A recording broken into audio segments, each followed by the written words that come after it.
Hi guys, nice to see you and nice to see my guest today, who is Overpow, the mid laner of former KMT roster and now part of the official Roccat League of Legends team. Nice to have you here in Hamburg, and thank you for joining the big Roccat family. How does it feel to be finally a pro gamer? Feels great. My dream. Have you realized it? So you've had some close games and now you will be in the spring season of LCS. So you are the mid laner of one of the 8 best teams in Europe. Have you realized that? Yes, I do actually. After the win, it took some days to realize that, but now it feels like it's a true dream for me.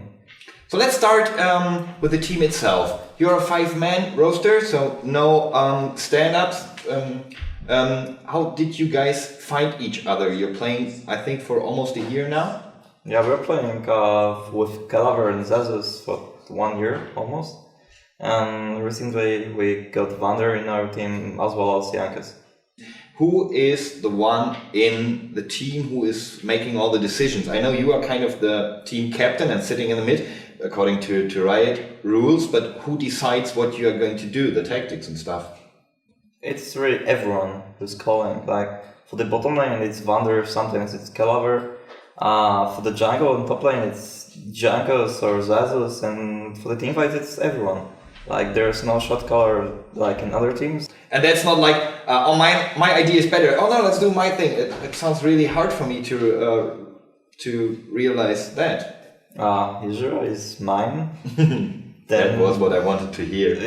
Obviously it's good for me, and I think it's mine. Jankas calls that hit most of the follow-up. So Remig, how does it feel to finally have found a new home? So you're now with Roccat, which is not a gaming organization, we are a real company. Does it feel somehow different for you guys? Yeah, of course, it feels really great, of course. Finally we have a stable home that can provide us with everything. We just have to take care of playing, and Roccat just takes care of everything else. That's great to hear. But you, for example, you had a job before, you worked in a company of your brothers, and the other guys have been to school, and now it's all about gaming. You will wake up, you will go and have breakfast, and afterwards it's gaming, developing tactics. Do you think it will be a hard step, or is it just, okay, we can play more LoL? Yeah, it's just like that, we can play more LoL, finally. Well, that's great, yeah, I wish I could say that, but I was gonna ask my boss. If you need a stand-in, just give me a call. Let's go back to the game that decided, the decisive game versus Ninjas in Pyjamas. They tweeted before like, hey, that's an easy pick, we took KMT, and hey, we're gonna party soon, and it's gonna be a 3-0, and they changed their roster even for that game. So they took 3 players from Lemondog, 1 from SK, really good players. Lemondog was first in the last league season. So how big was your fear to not win that, and how big was in comparison your wish to beat them, especially after they talked that?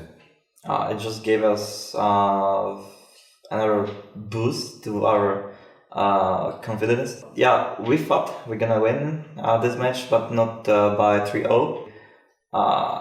Unbelievable, but yeah, it just happened like that. I don't know how did they manage to play. I'm gonna sound cocky now, but I think they played badly. Just they thought that we are weak late game, that we are new to the League of Legends, but no, we have the same experience as they do. Everyone thought that they're gonna qualify, but yeah. The thing is, you had a little unusual play style, you could say. It was 3 very long games without any team fights, you could say, not a real forced team fight.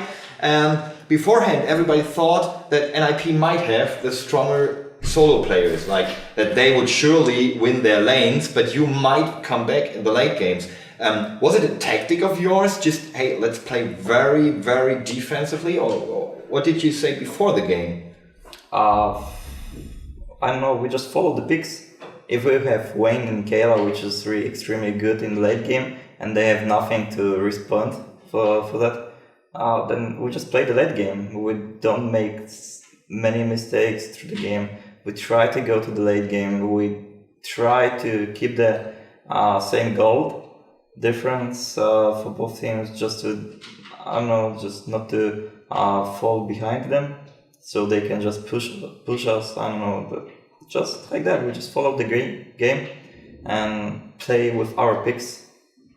And we have to say that you made an incredibly good job in that game, especially you in the mid lane. You won an awesome 1 versus 2. I remember, I think it was on the second game on the bot lane of yours, and Saliver did a great game as an AD carry. Top was 1, your jungle was ahead. So all of you basically performed really strong as solo players, what nobody expected before. So I think it was a well-deserved win against NIP that brought you into the LCS.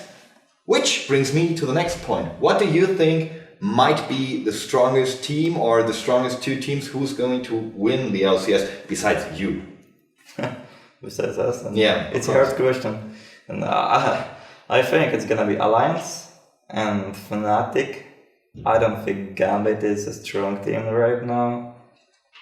It was before, but I don't know about that. Edward coming back to them. I don't know. I think Alliance and Fnatic will take the lead.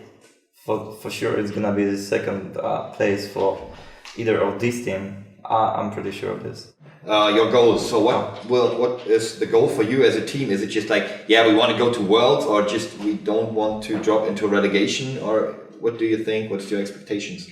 World Finals for us will be great. Not dropping out of LCS will be great as well.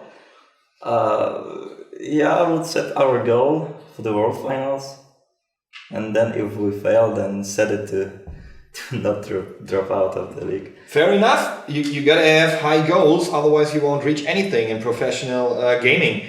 That's my passion too, and I play bronze.